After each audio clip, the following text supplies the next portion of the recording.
Hey guys, remember to like the video and hit subscribe. Iran's nuclear program is once again heating up tensions in the Middle East. Oh, hey.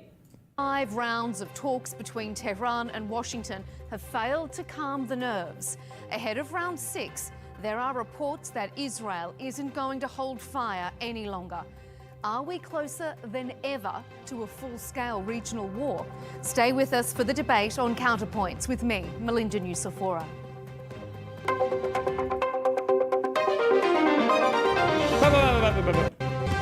Jesus. Military. Oh my God, Counterpoints, that's the guy. The US is moving its non-essential staff out of military bases and embassies in Iraq, Bahrain and Kuwait, a sign it knows there's trouble brewing. Well, they are being moved out because it could be a dangerous place, and we'll see what happens. But they are being, we've given notice to move out, and we'll see what happens. Is there anything that can be done to dial the temperature down in the region? They can't have a nuclear weapon. Very simple. The US has been urging Thanks, Trump. restraint from Israel during months of nuclear negotiations with Iran. But it seems Tel Aviv has run out of patience. There are reports it's ready to defy its #1 ally and launch a military operation against Iran. If it does, it's feared all bets are off. The tinderbox could explode. US-Iran nuclear talks have stalled over Tehran's enrichment program. It insists it's for civilian energy. Wouldn't it kind of be really fucked for us to get actually dragged into a war, given our current economy? We're not going to get dragged into a war. What, with Iran? No, it's not happening. Purposes and not weapons production. But for the first time in 20 years, the International Atomic Energy Agency has found Iran is not complying with its nuclear obligations. Uh-oh. On this episode of Counterpoints, we'll debate if the region is closer than ever before to a broader war. Is Israel trying to drag the US into another conflict? And why shouldn't Iran be able to have nuclear weapons? To discuss... I just want to say, this shit wasn't happening like this under Biden, okay? Not like this, Iran being so close to a nuclear weapon. I just want to say that, okay? Rising tensions between Iran and Israel, the prospect of an all-out war and the upcoming nuclear talks. I'm joined by Anna Kasmarian, journalist and host of The Young Turks, an independent American news outlet. Jasmine Al-Jamal is also joining us, a former Middle East advisor at the Pentagon, and Eylon Levy rounding out our panel, a former Israeli government spokesman. Thank you all for joining. Hold on, wait a second. First of all, it's just getting whiter and whiter every day. Did they crush this guy's camera? What is the aspect ratio here? Oh, and I have this Ben Gurion figure. Wait, this guy. Are these like actual collectible things? Not gonna lie, Iran and Israel were destined to fight. They both have dramatic banger flags. They crushed look what they did to my boy. Us here on Counterpoints. Tensions are on the rise again across the Middle East, and one small miscalculation risks plunging the whole region into chaos. There are various reports suggesting Israel is ready to strike Iran, and Iran has fired back and said it would respond forcefully if that was to happen. US President Donald Trump has also said something big could happen soon, and he's weighing his options of support, not to lead any Israeli strikes, but to perhaps assist in things including refueling. So, hold on. Food, 1 second. Ugh. Okay. Oh boy. Eylon, let's start with you. Why do you think Israel is preparing to strike Iran at this point in time, when talks are about to take place? Oh God, I'm gonna be the biggest Israeli simp in this convo. Eylon, this is the guy, I don't know if you recognize him, but this is the guy that I did the Israeli show with. This guy is a mega, super pro-Zionist. But factually, he's this guy. Here I am speaking to you. But, Jesus. But factually, my guess is he's gonna be way more informed than, Anna's not gonna know all about this. I don't know who this middle person is. Whew, good luck. Why now? Well, nobody wants war with Iran because war is bad, but nobody can afford a nuclear Iran because a nuclear Iran is worse. Israel does not want a war with Iran. Right now, Israel is calling for urgent international action to stop the illegal Iranian nuclear weapons program. But Israel is, of course, preparing for the option that diplomacy will fail because the United States is demanding Iran cannot enrich uranium at all, block its path to a nuclear bomb. The Iranians are insisting on continuing to enrich uranium. They've already made enough for 10 nuclear bombs. So Israel is preparing for the possibility that talks may collapse and military option may be the last resort. Wait, why is she's doing the Piers Morgan rules where you laugh a lot to get called on next. Does it work on this show? Hold on, what? Israel is, of course, preparing for the option that diplomacy will fail because the United States is demanding Iran cannot enrich uranium at all, block its path to a nuclear bomb. The Iranians are insisting on continuing to enrich uranium. They've already made enough for 10 nuclear bombs. So Israel is preparing for the possibility that talks may collapse and military option may be the last resort. And Israel has twice in history saved the world from authoritarian regimes on the cusp of nuclear weapons. 1981, it took out Saddam Hussein's nuclear reactor. 2007, it took out Bashar al-Assad's nuclear reactor. I told you earlier, remember? Because people are like, isn't it crazy they're flying in and bombing things? No, they've done this in the past. And I said it. I did say it. Iraq and Syria. I got the knowledge. But yeah, they do this. If Israel feels like, if you're trying to get some nukes somewhere in the Middle East and Israel doesn't like you, whoo, their Phantoms, or now I guess their F-35s will show up and they'll give you a little bit of a bombing. And I think the whole world is grateful now that Saddam Hussein and Bashar al-Assad do not have nuclear weapons. Anna, let me ask you. I could see you smiling there as Elon Oh was my God, it does work. The laugh strategy works. talking. Do you think that the prospect of a conflict with Iran is less concerning than a nuclear Iran? Well, first I would like to ask whether... Okay. Will she say at all in this video whether or not it's acceptable for Iran to have nukes? I feel like she'll never concede that. If Israel has them, then Iran should have them. That's my feeling. And there'll obviously be condemnation to Israel for the attack and nothing negative about Iran. That's my guess. We'll see. whether you have any interest at all in fact-checking what your guest just said with a bald-faced lie about how Iran currently has enough enriched uranium to build 10 nuclear bombs. That is a lie. Literally no evidence of that. Short technical hop from because I wanted to interrupt you and I didn't. I wanted to interrupt you and I didn't, even though you were lying. So well, you just accused me of being a liar, so I'll set the record your straight. Dishonest claims, which are only meant to drag the United States in yet another war in a Middle Eastern country. Oh, I forgot. Anna's also on her arc. So Anna is of the mindset that Jews are controlling the United States and are forcing us to go to war and for them. I don't know how far along she's gotten on her little new journey, but I did see her tweeting out a few weeks ago about the dancing Israelis. I'm old enough to remember the dancing Israelis who happened to be Mossad agents filming and celebrating his planes at the World Trade Towers. Fox News, of all people, covered it at the time. I don't know how much further she's gone down this road, but the idea is that there were 7 enemies or something that Israel wanted destroyed in the Middle East, and the United States is going after all of them now, and Israel is finding a way to control our foreign policy. Basically, it's that meme. On your behalf, Israel needs to fight its own wars, but Israel knows that it cannot fight against Iran. They want to do this strike. They want to do military operations in Iran in the middle of peace negotiations, diplomatic talks between the United States and Iran. Why do you think they want to do that? Peace talks? Excuse me, you mean talks to prevent them from acquiring nuclear weapons? Israel doesn't want or need to do a full-scale war with Iran. I don't know where she gets that idea from. What, a ground invasion, or? Had stopped enriching uranium. They stopped their nuclear program as a result of the Iran nuclear deal that was signed in 2015. Benjamin Netanyahu, Israel's prime minister, was not happy with that deal because he wanted war with Iran. He wants regime change, and he wants the United States military to fight that war on behalf of Israel. It is unacceptable, and we're not falling for it again. You can go Yourself. That is true that Israel was mega ass pained when we signed that nuclear deal, which is why it was all the more based. Israel felt super backstabbed. I don't even know if Saudi Arabia liked that. They were real ass pained when we signed that deal with Iran. You're giving them all that money. That's how you know it was a good deal. all the way back to 2012, and you can hear speeches featuring Netanyahu claiming that Iran was days away from developing a nuclear weapon. It was always a lie. It was a lie then. It's a lie now, and it's absolutely disgusting that more lives are on the line thanks to the lies that are being spewed by propagandists like Elon on outlets like this. You are a liar. Ooh, a liar.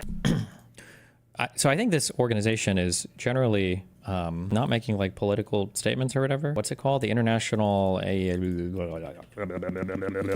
this morning.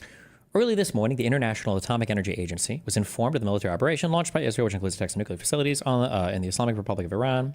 Currently in contact with the Iranian nuclear safety authorities to ascertain the status of relevant... Okay, wait, not this one. Okay, this was released yesterday on the 12th of June.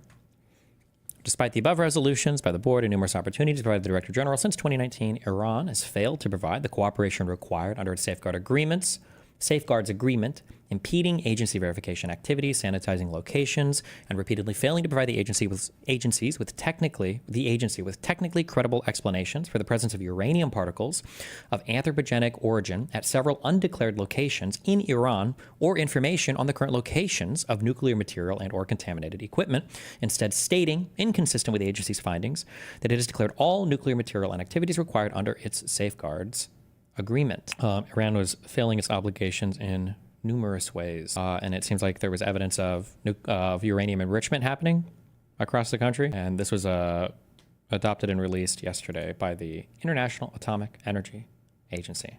I don't know if they had enough for 10 bombs or whatever.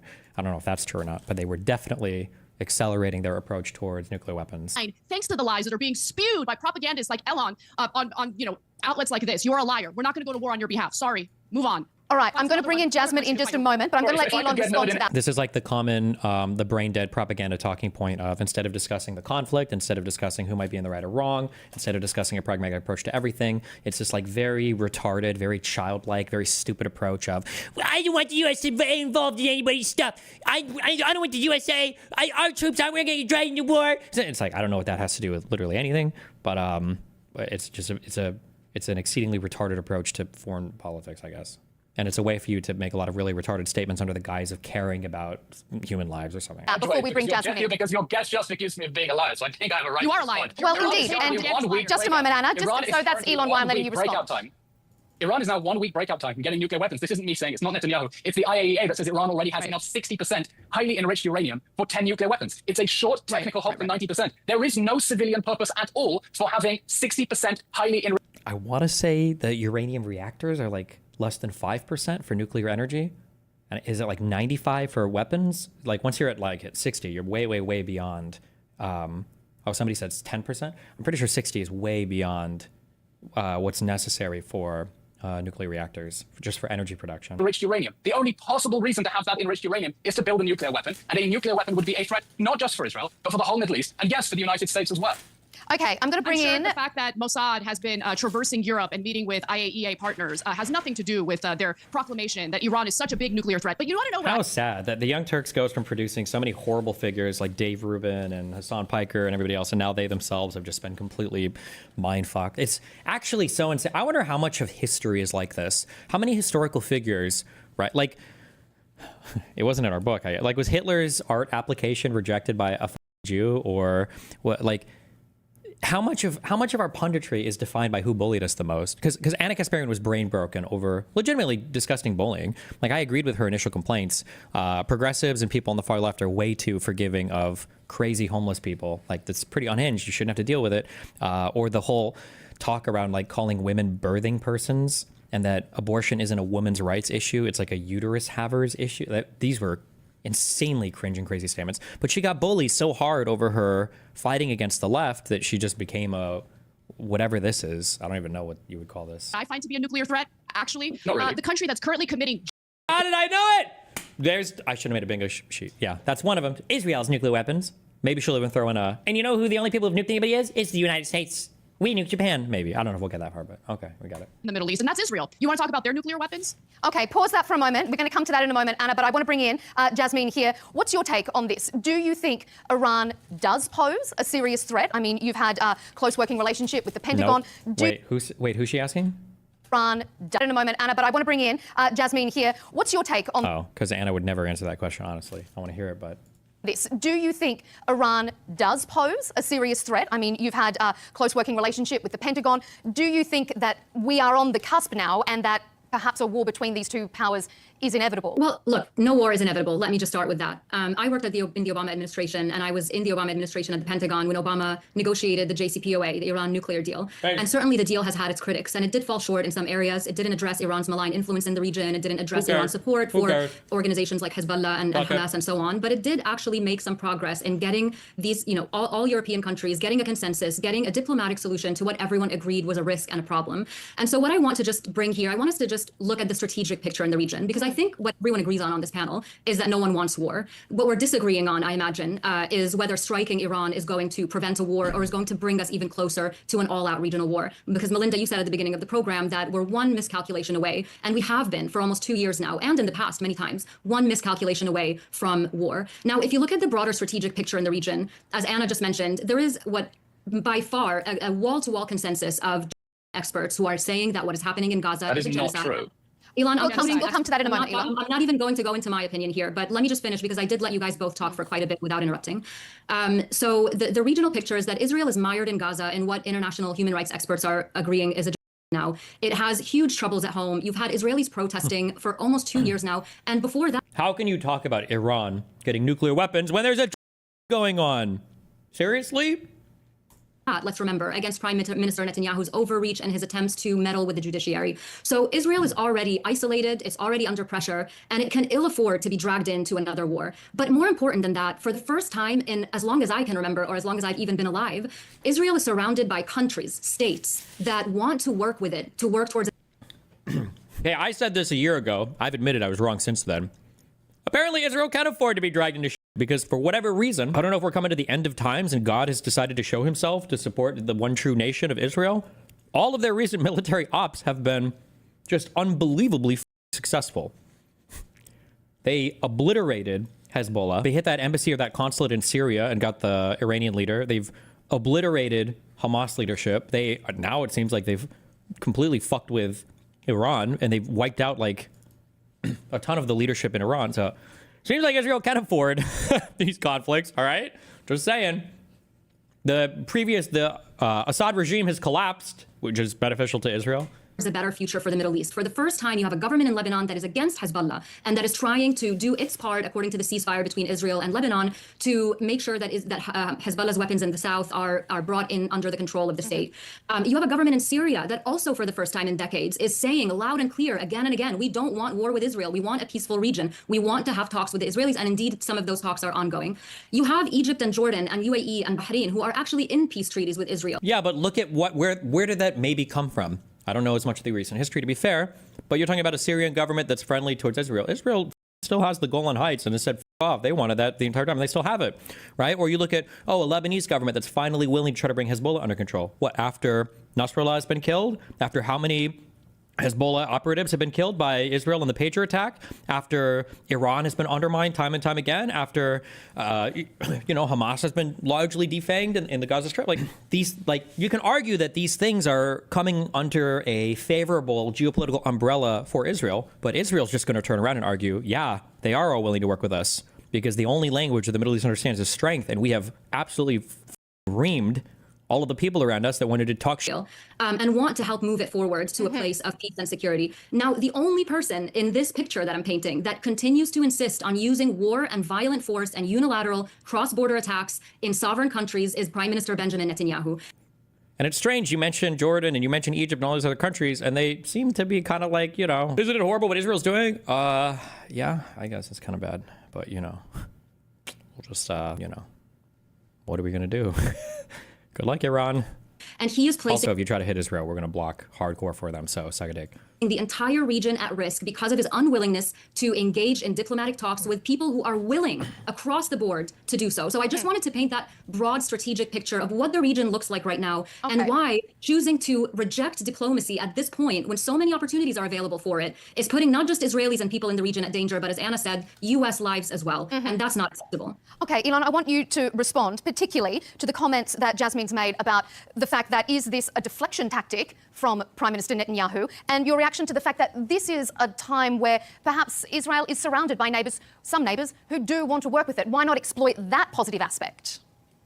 That positive dynamic of neighbours who want to work with Israel is thanks to Israel decapitating Hezbollah in Lebanon, paving the way for... That's my argument. Oh, no.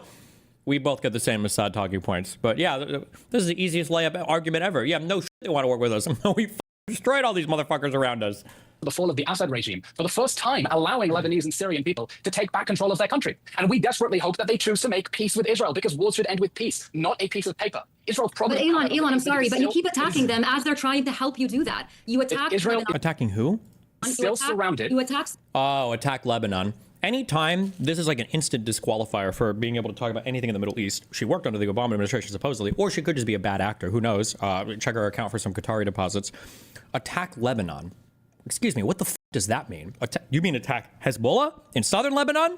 Or is Israel currently bombing Beirut? What do you mean attack Lebanon? Right? It's like when people say, oh, they were attacking Syria. What part of Syria? Who in Syria? What do you mean? There's before the regime change, there's 30 factions of people still active in Syria in different parts. What do you mean attack Syria?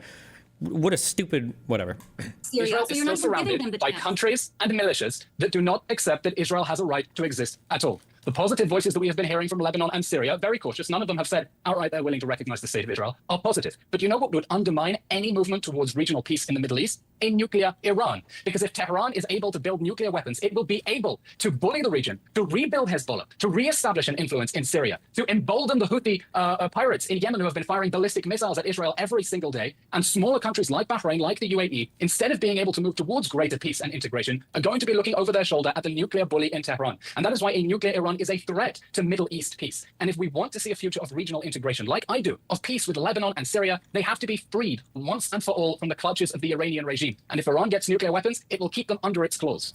And let me ask you then, off the back of what Elon has said, I mean, yes, there are some countries that are now more perhaps amenable in some sense to Israel, but is that not because Israel has shown force? Tehran has promised in the past to wipe Israel off the map. So isn't it understandable that Israel wants to take those security concerns seriously? Israel wants regime change in Iran, and they want to maybe consider expanding, in my opinion, outside of just annexing or taking over Gaza and the West Bank, which they've just announced that they're going to build 22 new illegal settlements in. They've annexed a portion of Syria, as we know. They've attempted to annex a portion of Lebanon. There's one aggressor in that region, and that aggressor is the country of Israel.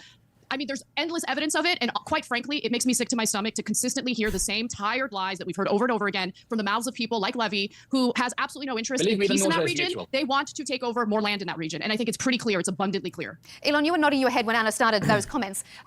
Does Israel want regime change in Tehran? Are they unwilling to work with the current leaders and they want to change from the top?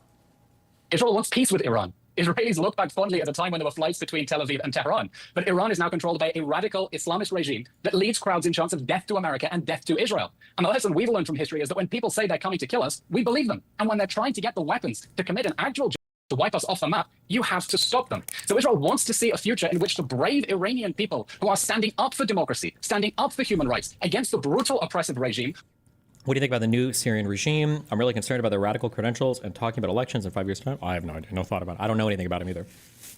Those people are able to govern their country, and the regime that is chanting death to America and death to Israel cannot bully the region, cannot fill it with proxy forces armed to the teeth with ballistic missiles anymore. So, you know, if the Iranian regime wants to change its stripes tomorrow and embrace peace with Israel, we're all for it. But since that's not going to happen, of course Israel would rather see a peaceful and democratic Iran than the theocratic regime that's currently in power, choosing to undermine and subvert Middle Eastern countries, filling them with proxy armies like Hamas, like Hezbollah, like the Houthis.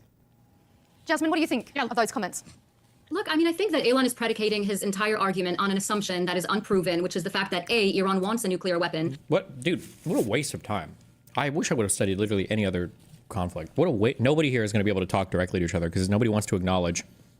I don't know about the woman in the middle. Anna will never admit that Iran is a bad actor or that Iran could legitimately nuke Israel. I don't even know if she'd be willing to admit that Hezbollah is bad without also immediately saying Israel's just as bad, if not worse. Or that Hamas is bad, or I don't even know if she'd be willing to admit it. It's such a waste of time conversation. B, wants to use it to wipe Israel off the map. I mean, I think that those words came from Ahmadinejad, who I don't know if anyone else here has seen him. I certainly haven't seen a peep out of him in a really long time. He's not in government the last time I checked, and he's not in charge of anything. So you're predicating your argument, in my opinion, on an assumption that is baseless. We don't have any reason to believe that what you're describing to Israel. It's not like, was that a real argument? We don't have any reason to think that Iran wants to destroy Israel. Is that like, was that a real argument? I can't even tell. Or did I misunderstand? Let me listen again. I'm sorry. That is baseless. In my opinion, on an assumption that is baseless map. I mean, I think that those words came from Ahmadinejad, who I don't know if anyone else here has seen him. I certainly haven't seen a peep out of him in a really long time. He's not in government the last time I checked, and he's not in charge of anything. So you're predicating your argument, in my opinion, on an assumption that is baseless. We don't have any reason to believe that what you're describing to Israel. It's not a metaphor. They need it. The fact is, Elon, I just want to keep coming back to the fact and the point that none of us want a nuclear war in the Middle East. The question is, how do we make sure that doesn't happen? Now, the issue is that the Trump administration came into office in January. We're now barely in June. So you're expecting negotiations over an issue that goes to the heart of Iran and the US and Israel, really complicated negotiations. You're not even giving them 6 months. You want to go in and just bomb your way out of this pickle. I did not say that. I did not say just let Yasmin finish, Elon, and then we'll move on. Like, listen to how much, like, this is just a joke conversation. Like, why don't you just give them more time? Like, why don't you figure out whatever? And it's like, what, until they have nuclear weapons? And then, what? Israel wants You're advocating for a military You're putting words in my mouth. You're putting words in my mouth. Israel wants diplomacy to succeed. It's preparing for the possibility that it might fail. You want diplomacy to succeed, but you're not giving it a chance to succeed. And if you were giving it a chance to succeed... You just said they were in office, Trump is in office for 6 months. What's happened since then? Are these court filings? Why is there so much? Are they... Is it message by carrier pigeon? What's taking so long? You wouldn't be rattling your saber every 5 minutes saying, we're going to strike, we're going to strike. The fact is... Excuse me, do you know what saber rattling is? They're not saber rattling. They are literally stabbing Iran over and over and over again. What are you talking? The saber has been poked.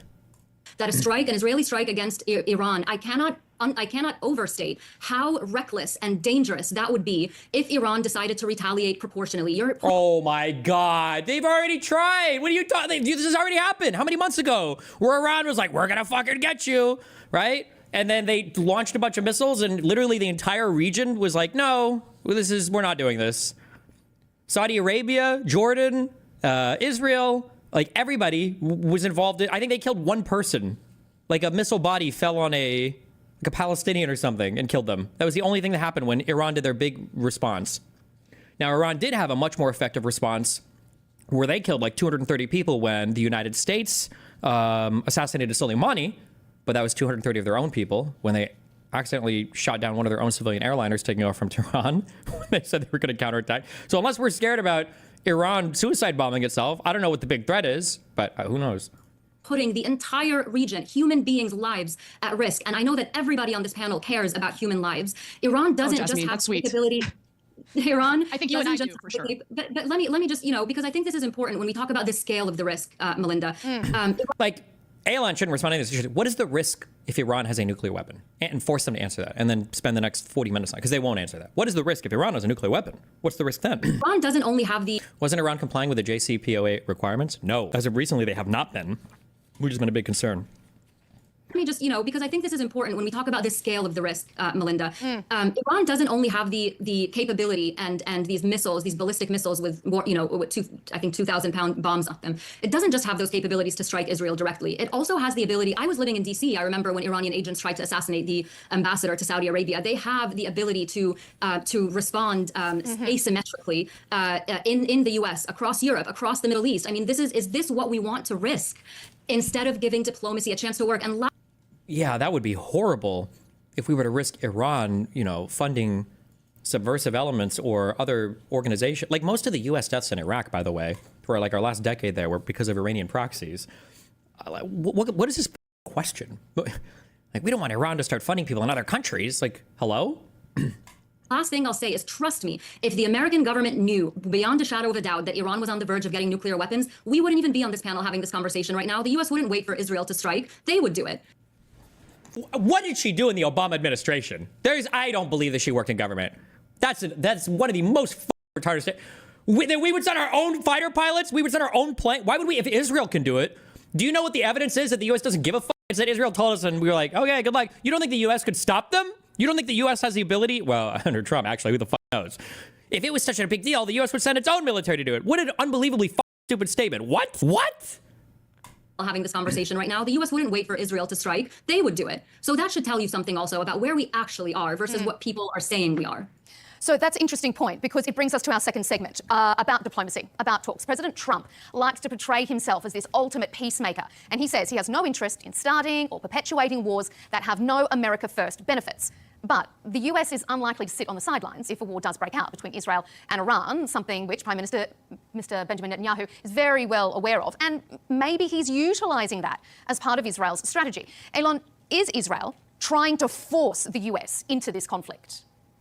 No, Israel doesn't want to force the US into a conflict, but I think there is a good cop, bad cop routine here. Because the only leverage that the United States has right now to get a nuclear deal when Iran is 2 weeks away from a nuclear weapon is the threat of military action. I was surprised to hear Jasmine saying that if Iran were really on the cusp of nuclear weapons, the US would absolutely go and use the military option. It's not clear to me that the US would do that. It's not clear to me that the US would prefer to... And the US has directly intervened, well, indirectly, in Iranian stuff before because of the Stuxnet virus. People are linking that. So... attack Iran's nuclear facilities than to allow Iran to go nuclear. But for Israel, it is considered existential. It was existential when Saddam Hussein was on the brink of nuclear weapons. It was existential when the Assad regime was on the brink of nuclear weapons. And it would be existential if the regime that is chanting death to America, death to Israel, and has enough 60% enriched uranium for 10 nuclear bombs, were able to weaponize that and turn that into nuclear weapons. So look, everyone wants diplomacy to succeed. Israel is saying we want the international community to take firm, urgent action against Iran's non-compliance right now. But if diplomacy fails, and Iran is indeed a whisker away from converting that into a nuclear weapon, getting that 90% uranium, then Israel is going to be with its back against the wall. And no one needs to tell us what the risks are going to be. I had to run to a bomb shelter when the Iranian regime fired ballistic missiles at us last April and last October. Poor All of my Levy. neighbors and all my Country friends is had to run carrying to out ballistic of Or innocent children I had to run. in Gaza and I the West can't even Bank. hear you Please.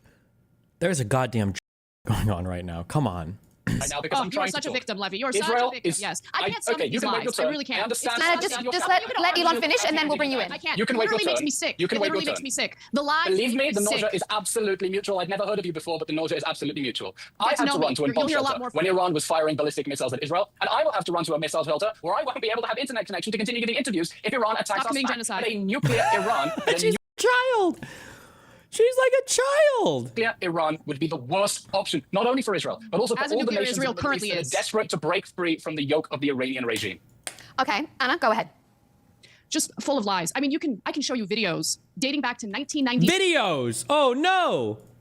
in which Benjamin Netanyahu is testifying before Congress to say that there are weapons of mass destruction in Iraq. They were lobbying for us to. Oh, she's got all of them. Oh my God. What's the name of the document? I haven't debated neo-Nazis in so long. There's a paper or a document or a thing that anytime you hear this, like when you hear USS Liberty, it's like, oh, there's a paper or a thing that they always refer to, like some report or something, and it's like the 6 countries that Israel brings up, and we've gone to war with all of them. What am I thinking of? Somebody knows it. Somebody knows it. It's not the Protocols of Zion. No. Where are my gripers at? I thought I had viewers. What, you guys would know it. Clearwater. Oh, is it the Clearwater memo? Does that have a Stein behind it? Where they bring up that, like, in the Clearwater memo, there are like 6 enemies of Israel mentioned, and we've gone to war with all of them because Israel's, getting us to fight their battles for them. Clean break memo? Maybe it's the clean break memo? That sounds more right, maybe. I don't know. Invade Iraq all the way back to 1996. So to the international community, to my fellow Americans, please do not fall for the same lies again. My heart breaks for all the innocent lives that will be lost. Like, lies about what? Like, ask her point blank. So is Iran not going for nuclear weapons? Like, what do you mean?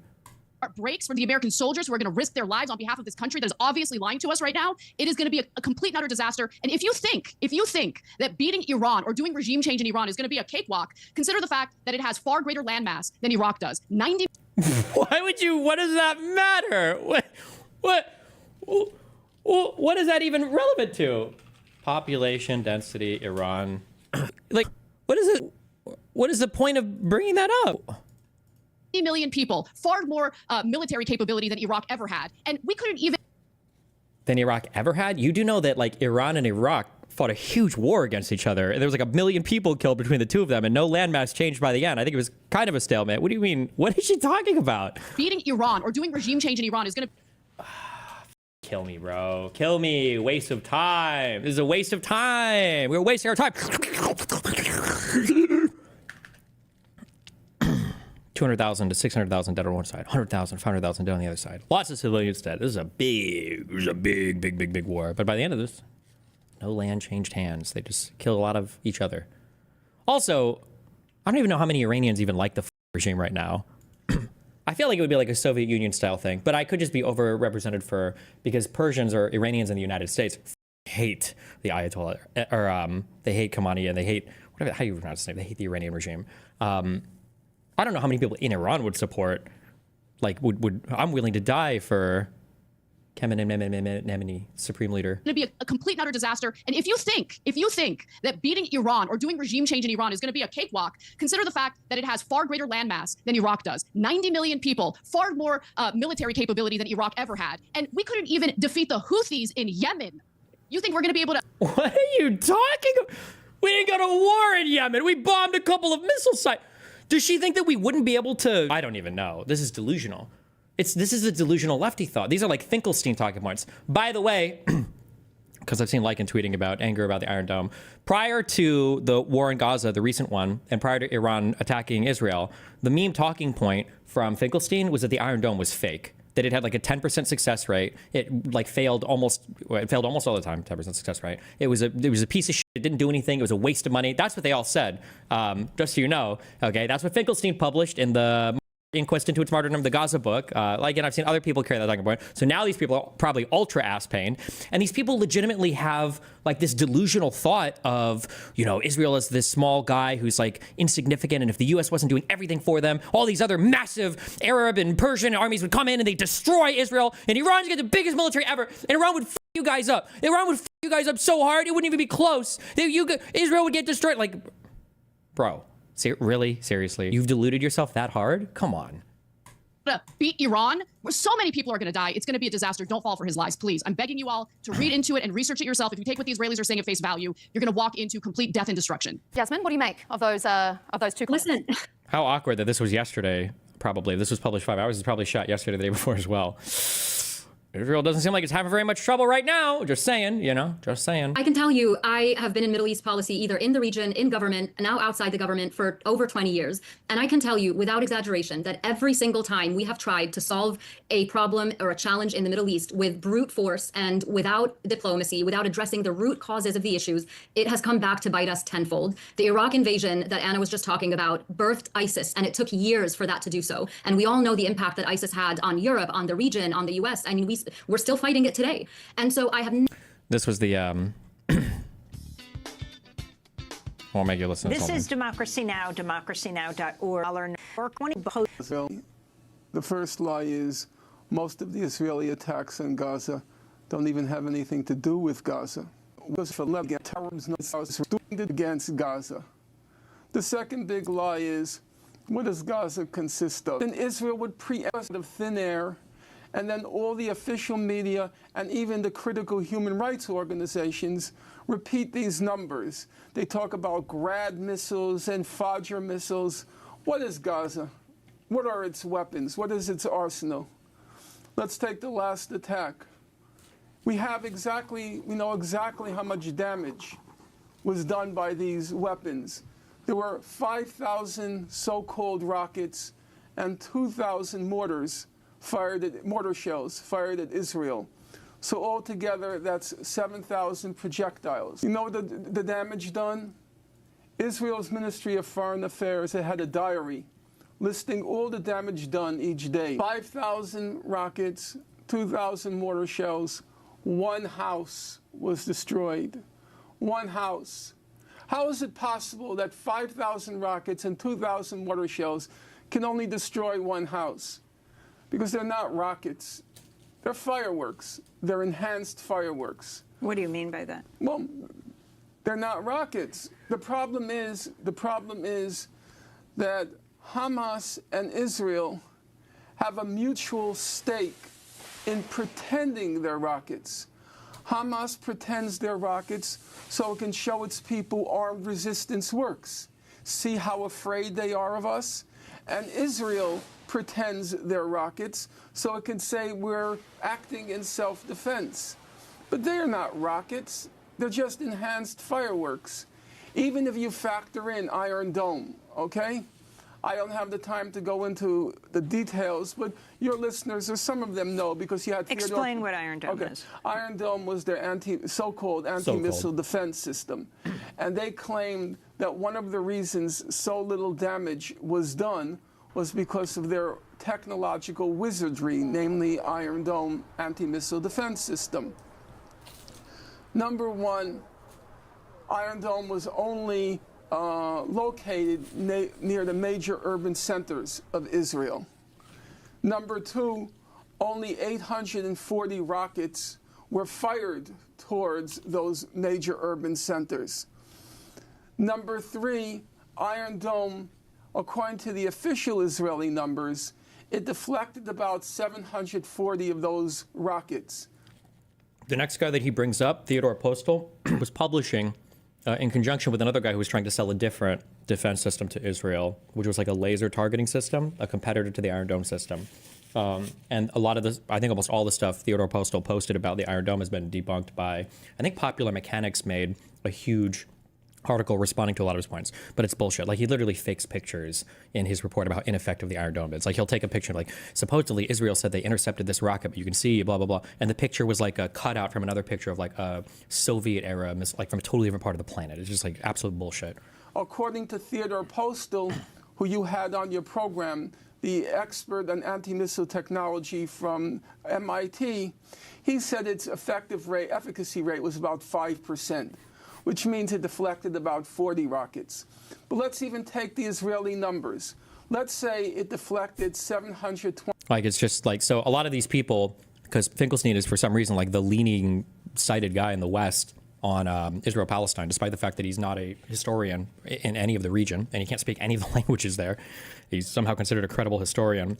He's cited by these people, so they're probably really ass-pained, because in their mind, all the Israeli defensive systems and things like the Iron Dome are fake and bullshit. So now when stuff is actually getting intercepted, they have to think of even more excuses for what's going on. And that ISIS had on Europe, on the region, on the US. I mean, we're still fighting it today. And so I have never seen a problem or a challenge that was solved militarily that didn't create more problems that we also chose to solve militarily. It is a stupidity, it is insanity to do the same thing over and over again and to expect a different reaction. We are talking about human lives that are at risk right now because one person, Benjamin Netanyahu, refuses to let diplomacy have a chance. He is at every opportunity trying to meddle in other countries' affairs and trying to stop diplomacy from happening. This is not an attack against a country or a people. I say it every day on my social media, any chance I get. This is about a man who's in charge of a country, who is maniacal, who absolutely wants to just shut down any opportunity for peace, any opportunity for diplomacy to survive politically. Benjamin Netanyahu depends on war to survive politically. Think about how cynical that is, to put other people's lives at risk, not only his own countrymen and women, in order to survive politically. It's so sinister.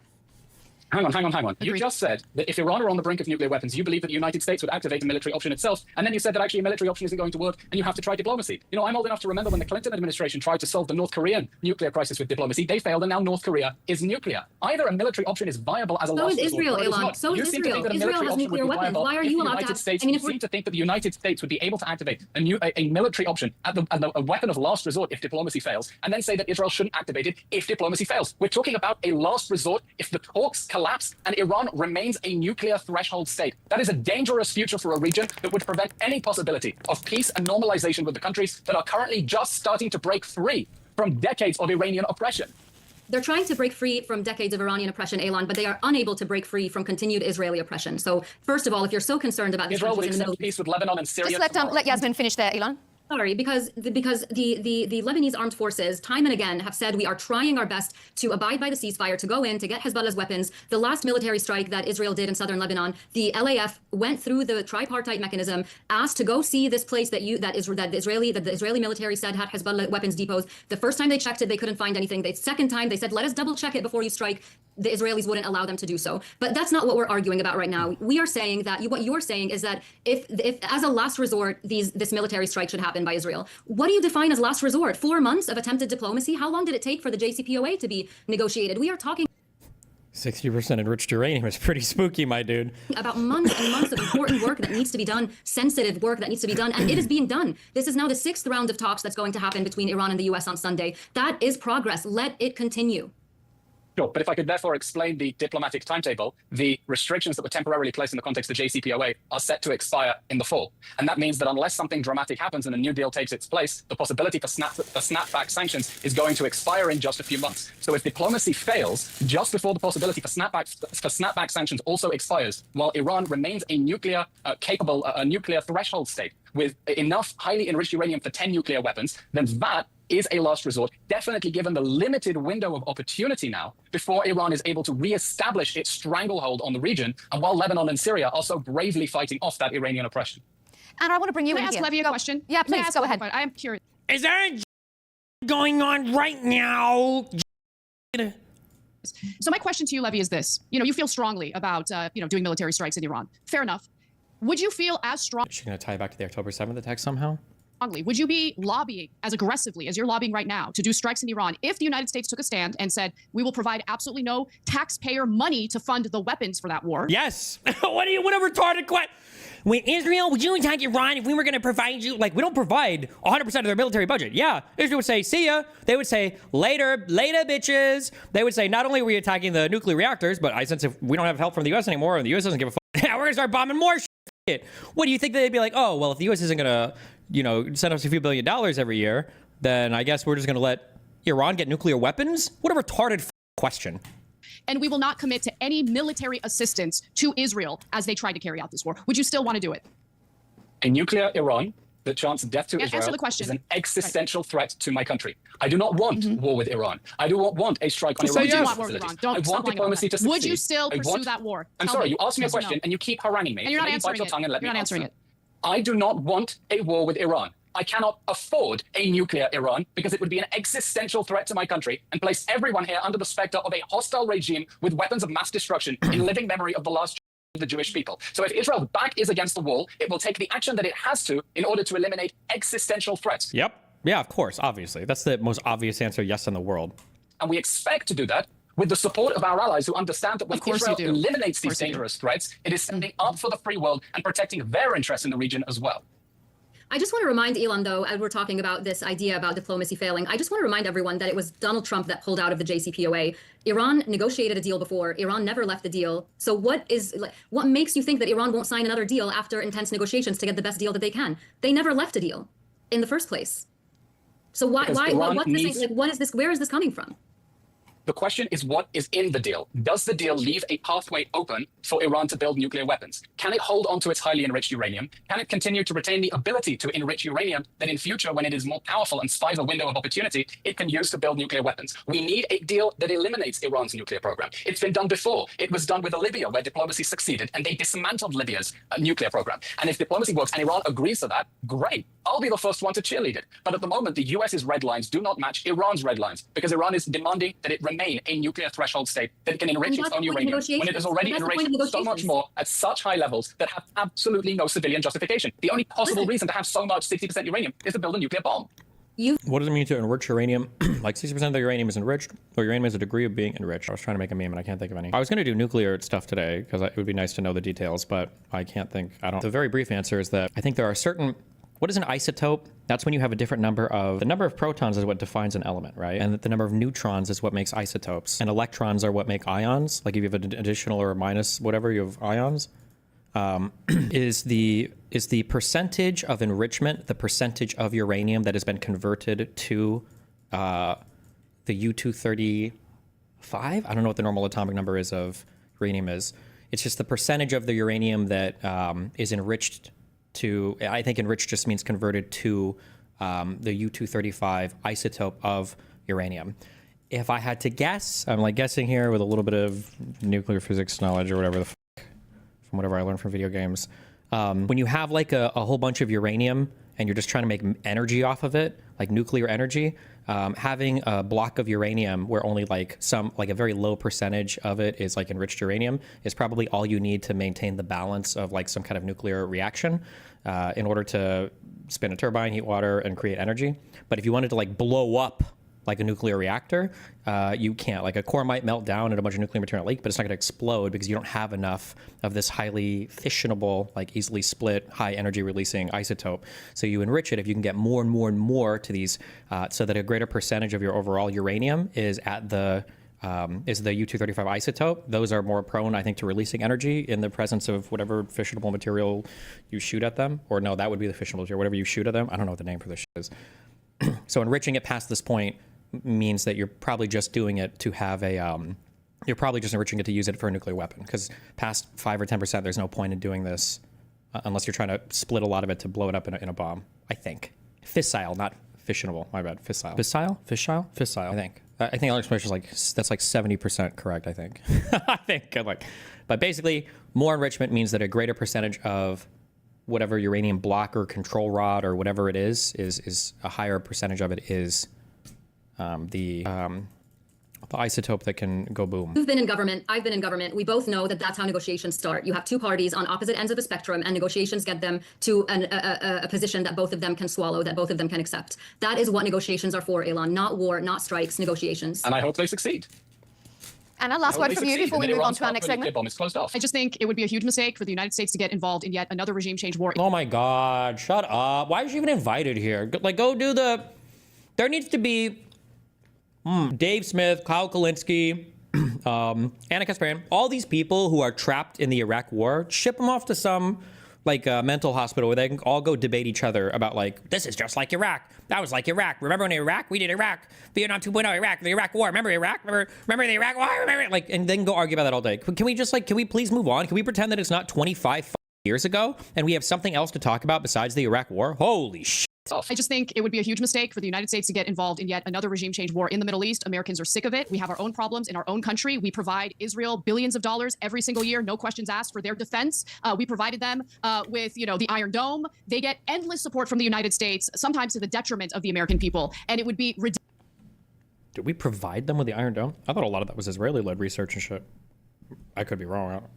Ridiculous to get dragged into another war that does not need to even begin. And I totally agree. We can pursue diplomatic means. If we're going to have a problem with Iran enriching enough uranium to provide energy to their people, we should maybe reconsider whether or not we're okay with Israel being a nuclear power, which, if you notice, Levy refused to even acknowledge for good reason. Thank you. So the reason why he doesn't acknowledge it is because Israel maintains strategic ambiguity when it comes to nuclear weapons. I don't believe they've ever publicly acknowledged having them, although everybody knows they do. If Elon is trying to get back into the government as a spokesperson, he's probably not going to say anything about that, number one. Number two, Israel's had nuclear weapons for probably like 50 years-ish. They haven't killed anybody with them yet. So it seems like, yeah, they got them. It is what it is. Having me on the show. It's a very, very timely point, Anna, because that brings us exactly onto our final segment. Israel is widely believed to have possessed nuclear weapons since the 1960s, but it has never officially declared its weapons program. It's the only country of the 9 sovereign states in possession of nuclear weapons to maintain such a level of ambiguity, of this opaque veil over their nuclear program. Elon, let me ask you then, if Israel is happy to fly under the radar... Why are we so sure that they have it when it was never confirmed? I don't know where it comes from, but I know that in my studying for like in the war in '73, they considered using nuclear weapons because they were like, "Shit is fucked. It's time to start nuking motherfuckers." And I think they told I think they communicated as much to the U.S. But I don't know why we know this or why, but I think it's just been understood that at least in '73 and maybe a few years before, well, obviously a few years before, they've had nuclear weapons. I think they stole some of the tech or something from the USA, or that's just enough. I'm not sure, but that's what I've heard. I've heard it repeated enough that maybe it's true. Why should Iran have to be held to a higher standard? Why shouldn't it have nuclear weapons if Israel's allowed to have them and not declare them? Iran is threatening the existence of a sovereign state. It leads crowds in chants of death to Israel. It surrounded Israel with a ring of fire of proxy armies like Hezbollah and Hamas and the Houthis that have rained hundreds, thousands of ballistic missiles on this country in recent years. Iran is an aggressor, revisionist state that is attempting to expand control in the Middle East and place it under its thumb. Cringe. They should have got somebody who's not like him to argue this. You just own the point. Israel has nuclear weapons because they feel like they needed to defend themselves. They did in the past. Probably not now, but they're not going to get rid of them. Name one country. Wait. Is there any country that's gotten rid of nuclear weapons once they've gotten them? Aside from countries that couldn't operate them anymore, like Belarus, Ukraine, Kazakhstan. Oh, South Africa might have. That might be the case. While Israel is trying to reach peace and normalization accords with other sovereign states. So the Iranian nuclear bomb would be a threat for the whole region. It would be a threat for the whole world because the Houthi pirates who are currently missiles at ships in the Red Sea would come under the protection of a nuclear power that is going to seek to metastasize inside Lebanon, inside Syria, inside Iraq, subvert these countries from within. And if Iran gains nuclear weapons, it would be unstoppable. And an Iranian-dominated Middle East would be a direct threat to Europe and beyond. Anna, let me ask you that same question. Why shouldn't Iran have nuclear weapons? Well, I think in the case of Israel, it would be a lot more difficult to... Israel would probably need U.S. support to get rid of Iran's nuclear stockpile. The location is under a mountain, and the U.S. has the bombs to reach it. The only bombs Israel have to be able to reach it is a tactical nuke.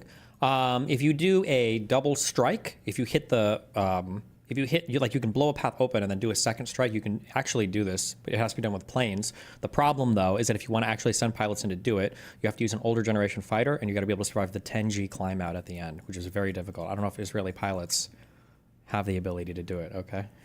To, carry out some of the acts and cheerlead for the types of wars that they've been able to drag the United States into in the Middle East. Thank you. This talking point over and over and over again. How many years has she been in media? God, it's so embarrassing, dude. Kill me.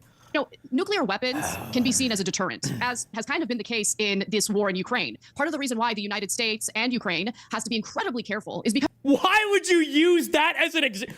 Why would you ever point to that as your example? What? Are you retarded?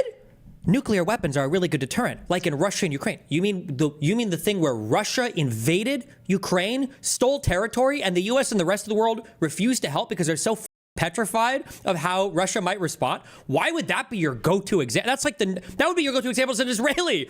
I don't want to be like Ukraine, where I'm fighting against some dude with a nuclear weapon, and now all of a sudden I'm not allowed to strike back. Nobody's allowed to help me. I just have to sit with my thumb up my ass. Because of the fact that Russia is, in fact, a nuclear power. In that particular case, Ukraine giving up their nuclear weapons in the 1990s at our behest ended up really being not a What? It's like she started walking in the wrong direction and realized it. And it's like trying to get home now. What? I'm so sorry. I got to watch this from start to finish. There's no way she thought that. There's no way she had the end in mind of this journey when she set out from her house this morning. Hold on. I'm sorry. I got to hear this from the beginning. that they've been able to drag the United States into in the Middle East. You know, nuclear weapons can be seen as a deterrent, as has kind of been the case in this war in Ukraine. Part of the reason why the United States and Ukraine has to be incredibly careful is because of the fact that Russia is in fact a nuclear power. In that particular case, Ukraine giving up their nuclear weapons in the 1990s at our behest ended up really being not a great idea for Ukraine, because that deterrent could have really helped them in this particular case. Now, once yeah, what side are you arguing for right now? What? Iran has possession of a nuclear weapon, it's a lot more difficult for Israel to manufacture the consent necessary to invade that country. I think that's Who's talking about no, but you know that no one is talking about invading Ukraine, right? In Israel's wildest dreams, Israel is never talking about invading, Iran. Nobody's talking about invading Iran. In Israel's wildest dreams, they're not talking about invading Iran. They just want to bomb all of their nuclear shit and maybe bomb airports, I guess. We're going to blow up shit like that. But like that, does she think that Israel wants to do a ground-land invasion of mountainous Iran and take over? Like, that's really at the heart of this. But I would love for Iran to not have nuclear weapons. I would love for Israel. I didn't interrupt you, even though your disgusting lies were spewed endlessly. This is ridiculous. No, it's not ridiculous. I'm telling the truth. And here's the thing. There aren't a lot of American journalists who have been willing to tell in a the region truth of as sovereign openly and honestly states. as I'm doing, and you guys can't Israel stand it. wants I get to it. live I get in it. It's peace. really difficult. You don't need You guys just let Anna finish, Elon, then we'll come to you. Well, let me finish. Yeah, I know it hurts your feelings. I know it's difficult for me to explain exactly what the Israeli government's plans are, what they have dragged us into in the past. dragged us in. These goddamn Jews. To note one other thing. You know, not too long ago, I think it was last month, as international diplomats from Europe actually were in the occupied area of Jenin specifically. Are what they have dragged us into in the past. I just want to note one other thing. You know, not too long ago, I think it was last month, as international diplomats from Europe actually were in the occupied area of Jenin specifically. The IDF fired bullets at them, and by the way, later took responsibility of the fact that they fired bullets at them. That seems like activity. Jenin is like one of the most radicalized places in the West Bank. That's like one of the few places where you're like, I'm going to go to the West Bank. It's like, oh, okay, what like city you want to go? I want to go to Jenin. And like 95% of your tour guides are going to be like, I don't want to see you die, so we're not going to Jenin. We're not going to go to the actual camps on the West Bank, the few that exist. We're actually not going to do that, okay? If you want to go on your own and the IDF doesn't catch you, good luck. Why was that okay? And why have we not heard about the consequences of also, what the does this have to do with anything? People were shot at in Jenin a month ago. What does this have to do with anything? What? Hello? IDF soldiers faced, if any at all, after they decided to fire rounds at international diplomats as they were visiting Jenin. In that particular incident, there was a misunderstanding because the diplomats had agreed and approved the route with the army and then diverted from it in an active battle zone. But I have to push back against this really crazy accusation, as if you're trying to find my little horns on my head here. Israel wants peace and normalization in the region. Israel would like... It is kind of cute that she has like, the background kind of looks like horns for her. But whatever. Nothing more than peace agreements tomorrow with Lebanon, with Syria, with Iraq, with Yemen. They do not want peace with Israel. Israelis were overjoyed when the Abraham Accords happened, and Morocco and Bahrain and the UAE made peace with Israel. And we were hoping that Saudi Arabia would be next. And then what happened? Hamas invaded on October 7th, brutally massacred 1,200 people, took 251 hostages in an attempt to foil peace in the Middle East. With Saudi Arabia, I think that was part of the stated goal, I believe. This Iranian-funded, trained proxy militia launched the opening shot of a regional war against Israel in order to prevent the positive dynamic of peace and normalization in the region. We want to see that continue. For that to continue, Iran cannot have nuclear weapons one way or another, preferably diplomacy. Can we talk about all the funding sources for Hamas? Because if I remember correctly... Didn't Netanyahu approve Qatari money to go in? Wasn't it done by Israel? Didn't Netanyahu prop up Hamas? Diplomacy failed. The problem with cutting me off is that I can't actually hear you while I'm speaking. So if you let me... He should just counter. It's like, oh, so are you saying Netanyahu should have cut off all the funding from Qatar into the Gaza Strip? Because Abbas didn't, I don't believe, wanted to fund anything in the Gaza Strip with Palestinian Authority money. So should they have just starved to death? What should they have done? Not to support necessarily Netanyahu. I mean, he's getting everything he wants right now, but... When you finish speaking, I will be able to hear your interruption. Israel wants peace and normalization in the region. Iran is trying to put the whole region under its imperial foot. That is the key difference. Okay, to keep things on track, I'm going to ask a question to Yasmin. If you were Iran, and you've seen the way Israel has behaved to you in the past, you see the way that the US has behaved, would you trust that they're going to lift sanctions if you sign up to this nuclear deal? If you were Iran, wouldn't you? Well, we did in the past. I mean, but then we also tore it up. So good job, Trump. Want to develop nuclear weapons to protect yourself? I mean, you don't have to try very hard to put yourself in any country's shoes to answer that question. If you just look at what's been happening over the last few months, every time that Israel enters into a ceasefire agreement, it reneges on its responsibilities. In January, when the Trump administration came in and pushed a deal through between Hamas and Israel, Benjamin Netanyahu balked when it came time. Pushed a deal through that Israel wasn't even involved in, by the way.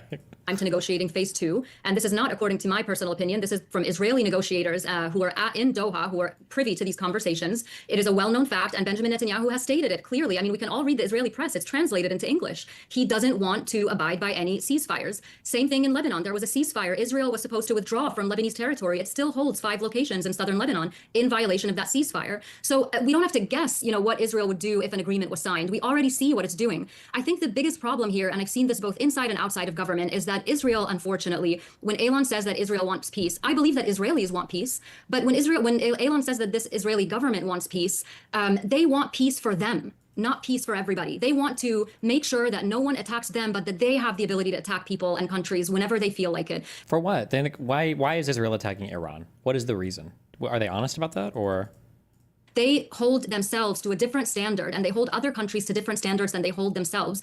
Israel conducted its nuclear program in secret and then said, well, we're not going to talk about it, but they have a nuclear program. It was conducted in secret because they said we're faced with threats all around us. Well, Iran can say the same thing. It can say we're faced with a threat from Israel. Look at how it's acting all throughout the region. What? Does Israel just randomly attack Iran? Iran literally has attacked Saudi Arabia. The whole Quds Force is with, like, how could you even make this comparison? Like, maybe we were talking about the Mossad and like the they were doing in the pre-2000s. Fuck, when is the last Assad assassin? They used to go after people like in Europe and shit. Oh, but I mean, so were the Palestinians.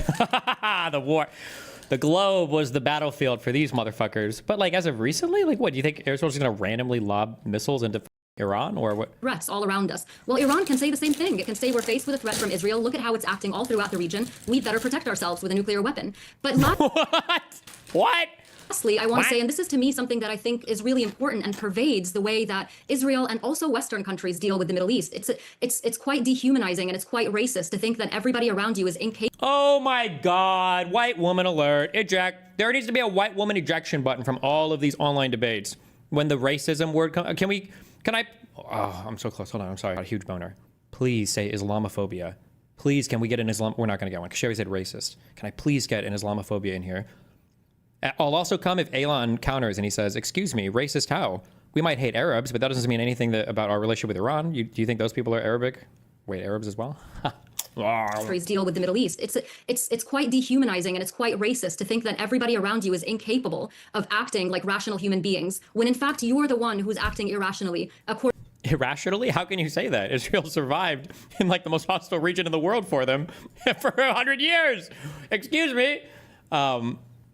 Do you know about the clock in the middle of Tehran, which counts down the death of Israel? No, is that true? That's pretty funny if that's true. According to every person, every military strategy. Excuse me, I'm just saying, when it comes to Prime Minister incapable of acting like rational human beings, when in fact you're the one who's acting irrationally, according to every person, every military strategy. Excuse me, I'm just saying, when it comes to Prime Minister Netanyahu, when it comes to Oh, and Anna's like, oh, come on. What do you mean? Oh, come on. After she called Israel racist, it's also like, it's such a Western framing. It's such a U.S. framing on things. Like, I have to expect some of these retards at some point. Like, I have to expect Anna to be like, the reason why Israel is attacking Iran is actually because Israel is controlled by the billionaire donor class lobbyists. And they're attacking Iran because they view Iran as working class poor brokies, and that's how they view Iran as blue collar and not good enough. And ever since NAFTA came in and took all the Iranian jobs away, Israel has been on their bourgeois oppressive arc, like because of racism. Come on, bro. Oh my God. This government's strategic plans and their implementation in Gaza, you have Israeli military generals, you have former U.S. secretaries of defense who are saying that this makes absolutely no strategic sense. You have an opportunity, just to come full circle to what I started with, a historic opportunity in the region where most of the countries in the region want to work together towards peace, and you're choosing the same old, tired, ineffective military solutions that are never actually solutions. Let's have peace. I think we can all agree on that, Elon. I think what we're seeing is that the Prime Minister of Israel is not interested in peace. And everyone is talking about Iran, Iran, Iran, but Iran's doomsday clock for Israel's end halts amid power cut. Oh no. Public timer, which is set to mark destruction of Jewish state in 2040. Wait, is this a real thing? How have I never heard? I feel like if you were a Jew, I feel like you'd bring this shit up all the time. This is good propaganda. Is this a real thing? Do they actually have an Israel doomsday clock? The clock was unveiled in 2017, counting down to 2040, which is when Iran's supreme leader, Ayatollah Ali Khamenei predicts there will no longer be a state of Israel. Wait, this can't be real. Hold on. Iran, Israel, countdown clock. Khomeini. That's pretty funny if they really have one, though. Like, I admire the bravado. That does take balls, knowing that Israel has, like, F-35s and shit that they could bomb you with at any point in time. I want another source for this existing. How I never heard of this before. 23 hours ago. Ooh, hold on. Iranian protesters unveil countdown showing 8,411 days to the destruction of Israel. I'm sorry. Hold on. Come on, give me this. Oh, look at that big cat. And other Nutramax Laboratories brand products. Okay. Damn, how obnoxious is it to do like digital Arabic? I imagine that, what's the name for English characters? Is it Roman characters? Probably because of like all the lines and shit. Probably a lot simpler. This must be a lot harder, right? To get their displays working in Latin? Is that the...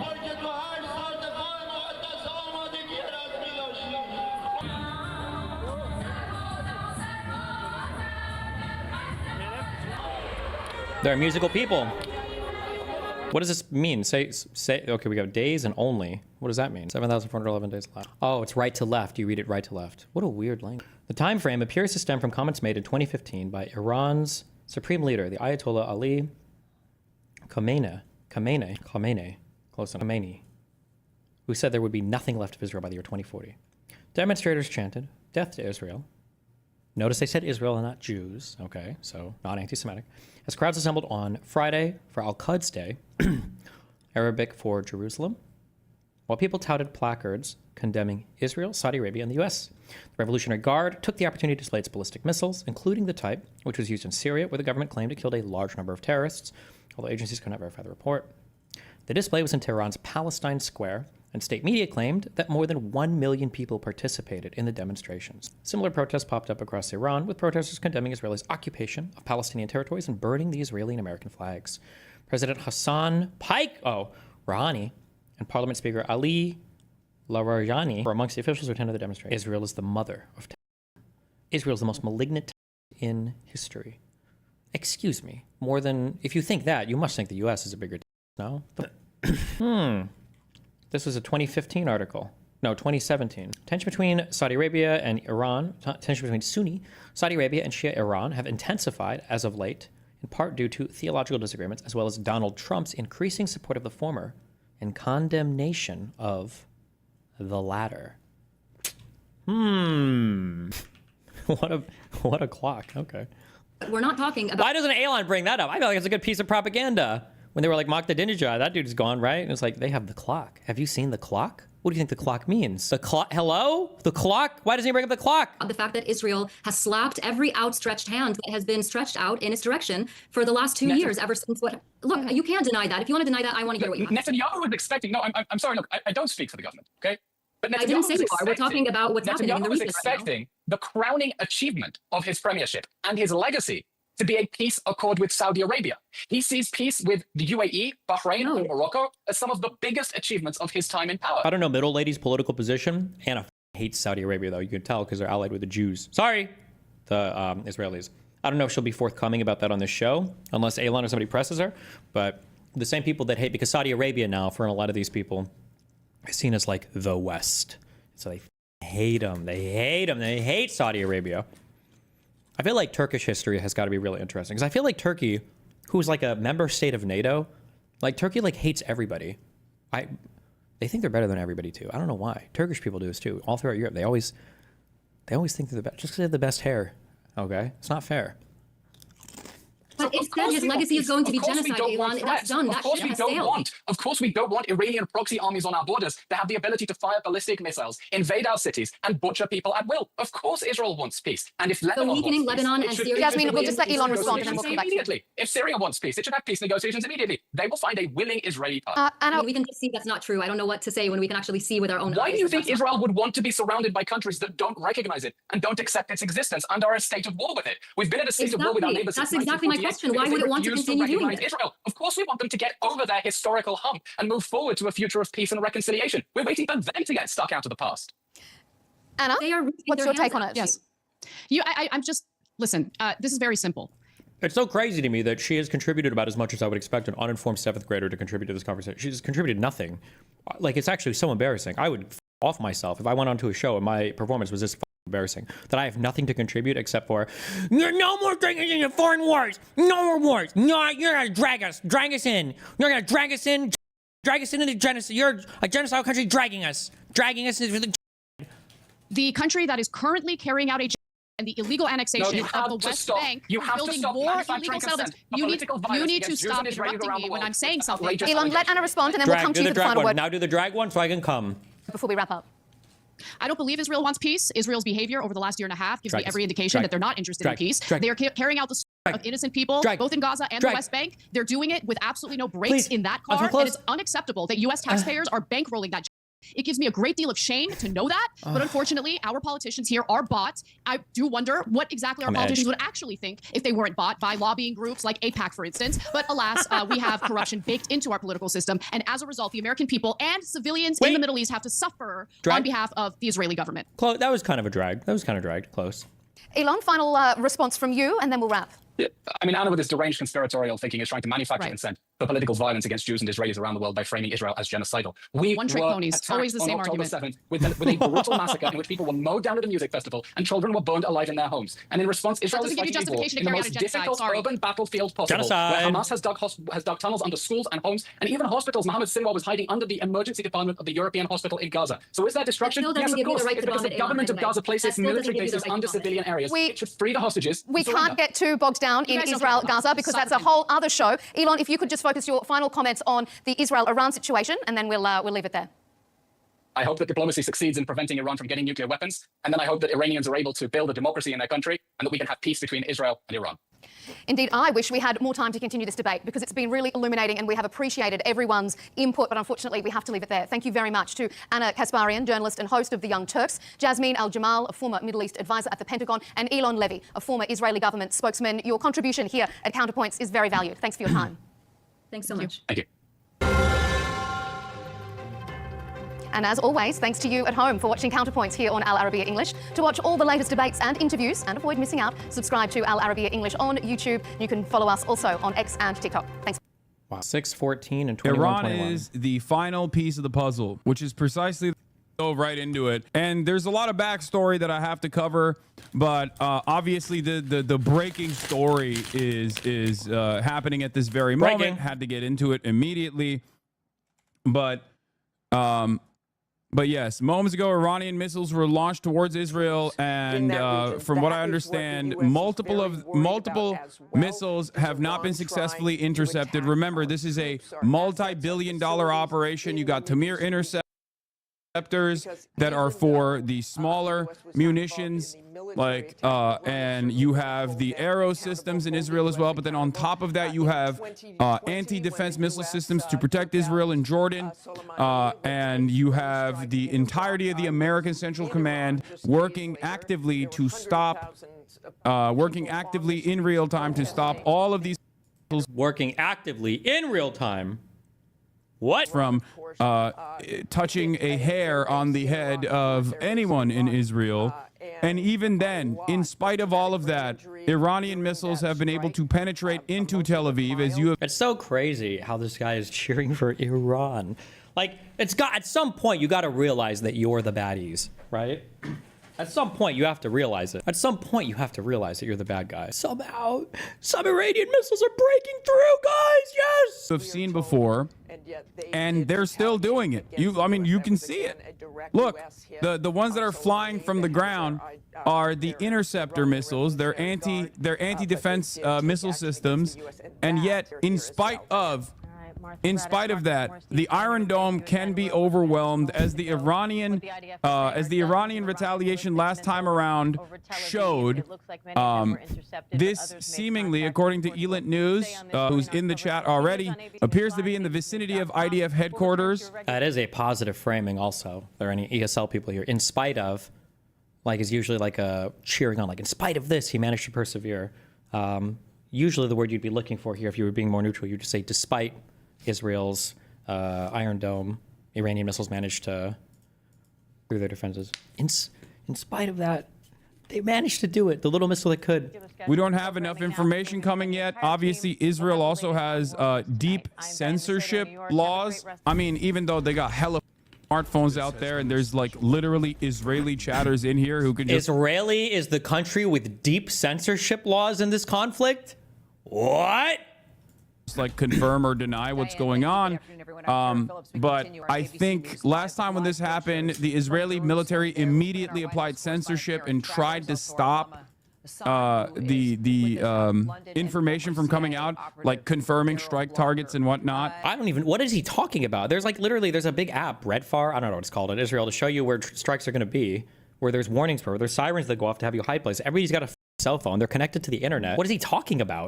But the reason why I'm mentioning this is because obviously in the interim there... Oh, I'm sorry. I know what he's trying to say. He's trying to say that the Iranian attacks are doing way more damage than we can tell, and Israel's covering it up or something like that. That's my bad. I wasn't being retarded enough. Jesus. I need to do like a whole bunch of what is it, cough syrup or whatever to make yourself retarded before I cover Hassan shit, and then I'll be able to understand it better.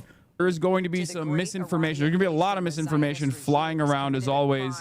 So just, you know, be aware of that when you're bringing in information here, and try to go after trusted resources. I suspect... CNN mentioned that the IDF told people not to confirm targets today. Yeah, sure. But I mean, like, people are still recording everything, and shit is going to get posted regardless. Like, hello, we've literally seen people on their phones posting live recordings of... There's literally live camera feeds over Tel Aviv. Like, hello? I mean... That Iran is not done yet. This barrage is just simply the first salvo. There will be more that comes. They have to... Famously, the first salvo is always the weakest. You want to lead with the weakest so that your opponent has time to get all of their shit in line and be ready to receive your next salvo.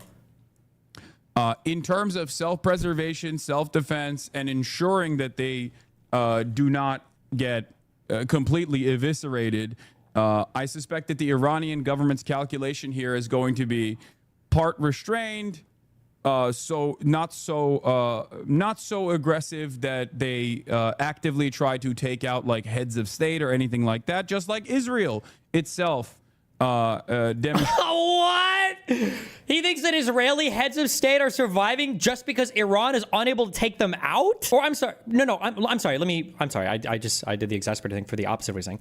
He's saying that Israeli heads of state survive because Iran chooses not to take them out? Straits some of that restraint in comparison to how belligerent they are when they don't actually go after, heads of state and stuff like that, but they assassinated a big chunk of the military command. They assassinated some top military officials, some nuclear scientists in residential areas. I don't know the exact number of casualties in Iran due to the Israeli strikes, but there was a relatively sophisticated infiltration campaign that Mossad had conducted, as far as I understand. This is not like glazed to Israel at all. But what? I don't know where the new IDF came from. I don't know how they have the time to do all this shit. Holy dude, if I was any enemy of Israel in the Middle East right now, I'd be like, okay. The Uber driver. How long have we had this guy showing up at our place for? Like, Jesus, these motherfuckers are everywhere right now. But I think it also shows a weakness within Iranian national security that directly stems from the resentment that the Iranian population, some in the Iranian population, have towards this administration due to its fundamentalist attitudes, especially amongst the Iranian youth, and also the fact that a lot of Also, the fact that the country is in turmoil economically, and it's much easier to basically purchase allegiances internally within Iran. The fact that Mossad was able to create a drone shop inside of Tehran, from what I understand, and then utilize those drones immediately to take out anti-air defense systems that Iran has, and then go after the missile salvo, goes beyond the notion of Israel gets to do whatever it wants and can use overwhelming force because they're backed by the most powerful country on the planet. Obviously, that plays a major role. There are no repercussions for Israel, but make no mistake, the very fact that they are able to build a drone facility, like a tiny drone facility, inside of Iranian national boundaries implies that there are massive leaks within the IRGC, within the Iranian government, and that they can take advantage of the Iranian population's discontent to a certain degree. So this is a major problem for Iranian sovereignty in general. There's a major problem for Iranian security. Wait, what is this quote? What? The footage no one will publish. Israeli air defense systems firing from densely populated areas in Tel Aviv to intercept Iranian missiles. Who is really using civilians as human shields?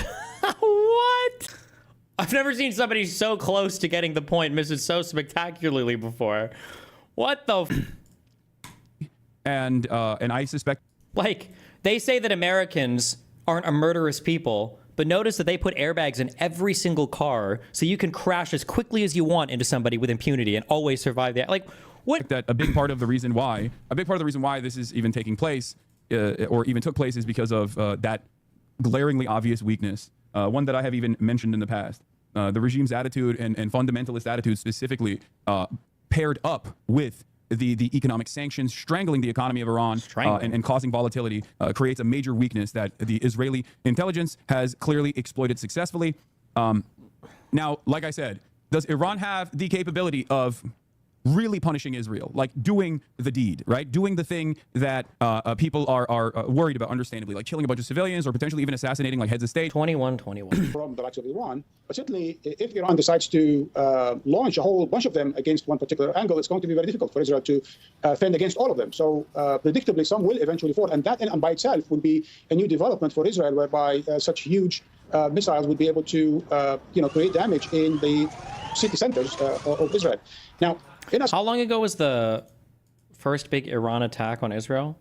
Was that over a year ago? How long ago was this? I don't even remember. As far as the United States is concerned, now we have to ask ourselves a whole bunch of questions because our old assumptions no longer work. Also remember, Israeli society is designed for this as well. Obviously, the Iron Dome has created a ridiculous sense of comfort for Israeli society that who knows how they'll react to this level of disruption. Having said that, however, they knew that this was going to happen, and they very quickly said, essential services only, we're fighting Iran, we're going to strike Iran, we're going to go to war with Iran. Incredibly comfortable? That's an unhinged thing to say. Especially from the same loser, degenerate, subhuman who said that he lived in terror in Turkey because of all the bombings that he lived through as a child. My God. Like, it was a basic war declaration, right? And they knew that there was going to be retaliation, which is why I assume all the remaining anti-Zionist Jewish Israelis in my chat right now are probably watching from a bunker. There are protections for this. Crazy. Right? You have the Iron Dome, you have the Arrow defense systems, you have numerous incredibly expensive defense systems. They are not infinite, though. They do not have infinite ammunition. They have the THAAD, they have the Patriot, they have American defense as well, working alongside the Israeli defenses. They have the Jordanian defense that is also intercepting missiles and drones. David Sling is another one as well. Just something to consider. Iran's air defense is now actually working at intercepting Israeli attacks. Yes, I suspect that they blew their first load. I don't know if there's more. I'm sure there might be. Is it possible Iran could get some help from somewhere else? No. Iran has no allies. Russia is entirely too busy. Yeah, I mean, I was gonna say they do, but they're kind of Russia's a little bit predisposed at the moment, having all their shit being blown up by $30 Walmart drones from the Ukrainian special services, and Hezbollah is too busy not being able to answer a phone call from literally any device because they don't know if it's gonna explode. And the Houthis are probably back to starving to death, I guess. I don't know. Doing an illegal and unjustifiable occupation of Ukraine, obviously, and China is a non-interventionist. At most, they'll offer some supplies. You know, who knows? But obviously, Hezbollah is gutted, eviscerated by endless bombing from Israel against Lebanon. And yeah, it's got to be so hard. Where are my superior Middle Eastern warriors? Why is Israel killing everybody? Ah! And, there's no, it's just Yemen. And I believe Yemen this morning, before Iran even struck, actually turned around and sent a missile that struck, I think, the West Bank. It might have hit Hebron. Not sure if they actually hit a Jewish settlement in Hebron or if they actually hit a Palestinian settlement, Palestinian village in Hebron. I mean, city. Hebron is a massive city. Also, pretty sure, like, isn't it like 10% of the territory of Hebron is Jewish and like 90% of Palestinian? So if they shot a missile at Hebron, they probably hit a Palestinian area. Does anybody have the map of Hebron, Palestinian versus Jewish area? Okay, I might have exaggerated a bit, but well, I don't know if I did actually. I don't know what the percentage is. The majority of Hebron is under Palestinian control, though. So if they're shooting anything at that, they're probably hitting Palestinians. But I mean, who cares at the end of the day, right? Good memes. But the entire axis of resistance against American imperialism and Israel in the region is incredibly limited. It's just militancies that Iran funds and offers logistics to and offers training to. And the takeover of Syria obviously played a major role in the supply chain, destroying the supply chain. That look, the Houthi missile fired earlier this hour was not intercepted according to the IDF. It struck near the West Bank town of Hebron. So with Syria being overtaken by an American asset, with Jolani.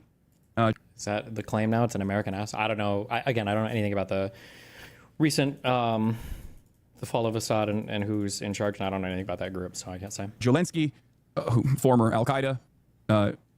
Zelensky, there's no sustainable way of sending munitions into Lebanon for Hezbollah to utilize against Israel now. Anyway, here's some images. It is also very interesting seeing like Fox News and Western media coverage over like apartment complexes in Tel Aviv incurring damages.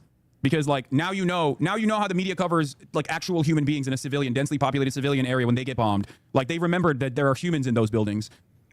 As opposed to the wall-to-wall endless coverage that we've seen of Gaza since October. What are you talking?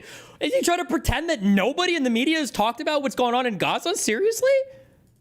So it's also, the dichotomy is very interesting because like literally not even 24 hours ago, they were talking about how awesome it was that Israel was like, launching this incredibly sophisticated campaign in Tehran. But once Israel gets penalized in retaliation from a sovereign state that it violated the sovereignty of, all of a sudden everyone's like the horror, the shock, I can't believe it. Meanwhile, of course, Israel has been doing a cleansing campaign that it even escalated in the last 48 hours in Gaza. Like that helmet is not going to help you, big dog. You know what I mean? Trey, what's that helmet going to do, Trey? It's not going to help. Is Iran capable to, in its words, unleash so much chaos in the country there? Is it capable of doing it now, especially being hit by Israel? You mean the West Bank? Wait, what? No, they're hitting Tel Aviv, big dog. The clouds of smoke are coming from Tel Aviv. Obviously. Will someone ever confront Hassan on Twitch about his views? Hassan avoids challenging conversations intentionally because he knows he's uneducated on these topics. The Yemen targeting capabilities are very different than Yemen's targeting capabilities are very limited in comparison to the Iranian targeting capabilities.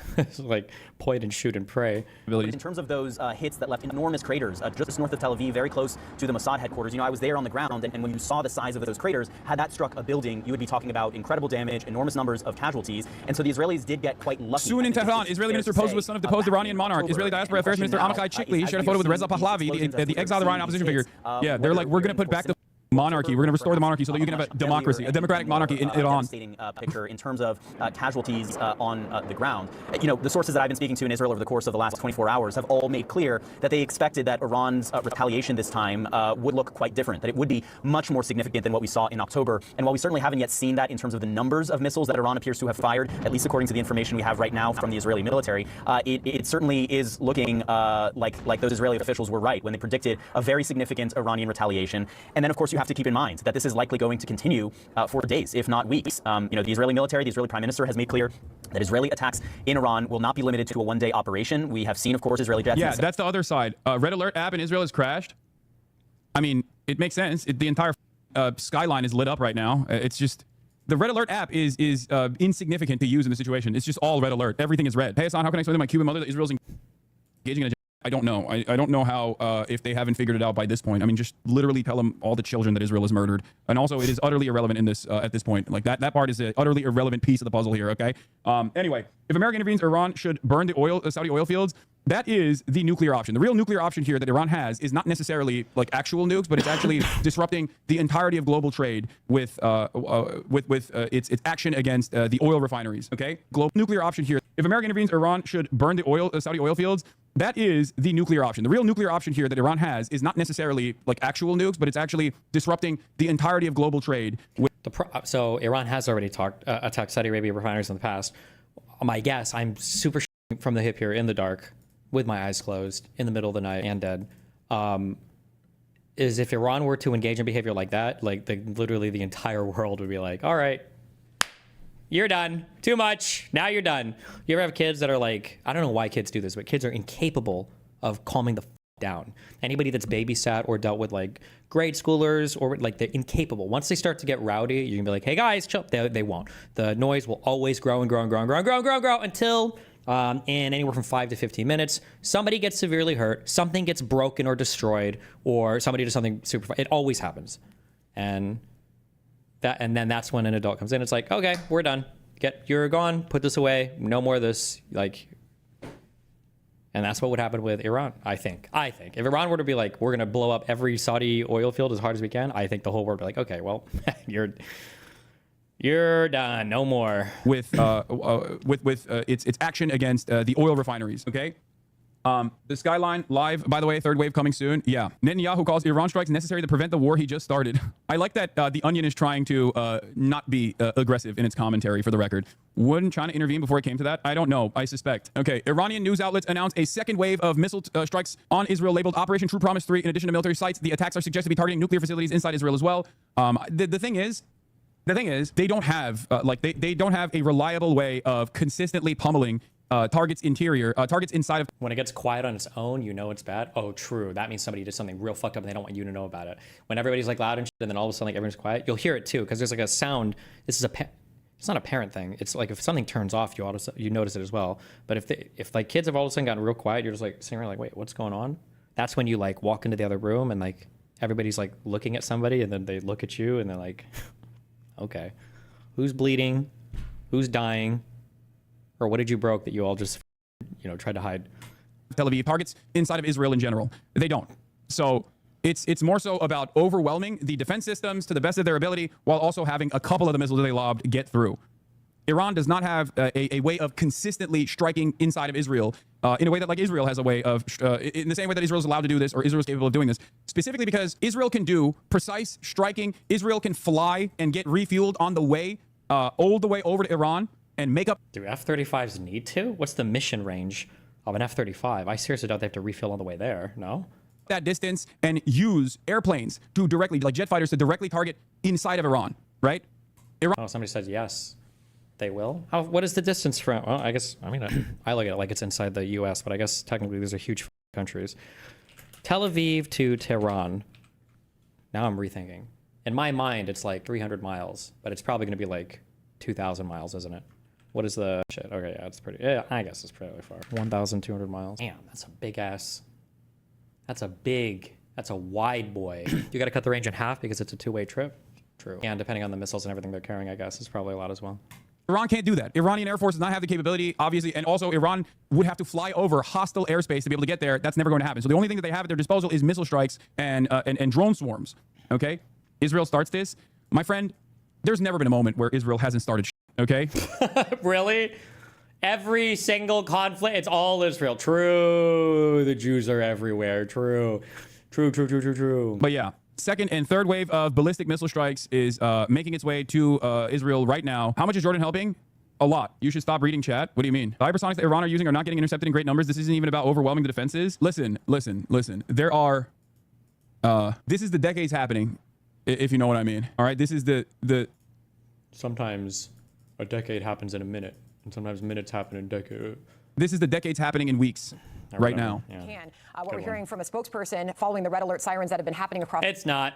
I'm all in. Where's the chips sound? Chips shovel sound. I'm all in on nothing ever happens. This shit is done in 4 days. Israel's going to bomb some more nuclear reactor shit. Iran's out of weapons. It's all over. The country, the MDA teams have provided medical treatment. Mossad IDF's very own Barak Ravid, Israeli official U.S. forces participating in intercepting missiles in Iranian attack. Of course, I told you that was going to happen. We're seeing the damage done to the building there. There's a live shot of Tel Aviv. 5 injured individuals is the latest that we're hearing. 1 in moderate condition, 4 lightly injured by shrapnel. They have been evacuated to the hospital as we do await an update on them. As you can imagine, right now they're still responding to the scene there, Jen. Well, it's interesting, and as serious as it may sound in terms of injuries on the ground, that is a very light casualty toll. If those individuals are not seriously injured and nobody has been killed, given that 100 ballistic missiles were fired at Israel tonight. Yes, remember my quote to live by. There are decades where nothing happens, and there are weeks where nothing happens. And that's what we're at right now. We're at weeks where nothing happens, okay? I'll be honest with you. Worst case scenario is America says, all right, it's time, and we're going to war with Iran. Best case scenario is Iran is able to deter Israel and America by way of Israel into backing down, okay? Backing down, getting back to the negotiations table, and getting back to the bargaining. This is, here, I'll use an analog. Yeah, okay.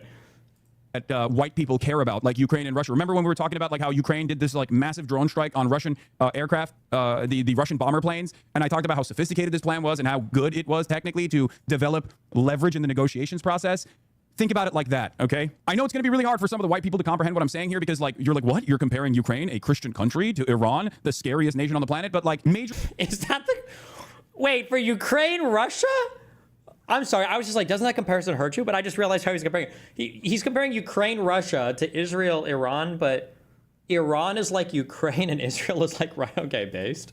Okay, based. Major forces like this, regional powers like this, whether it be the global hegemonic superpower, the United States of America, or a regional power like Russia, they only respond to deterrence. And deterrence only comes from force, okay? At its most basic form, might is right is the only thing that these guys operate on. So you have to issue penalties to the state that is enacting this violence.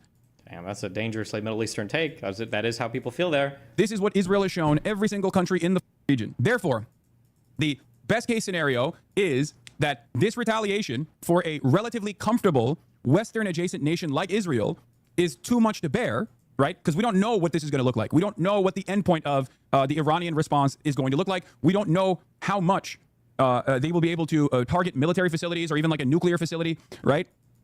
But in that process, if they are able, or rather, even if they don't target nuclear facilities, what will Israeli society say when finally met with a fraction of the damage that their military conquest has pursued in all of their neighbors, in their entire neighborhood, whether it be... What is he...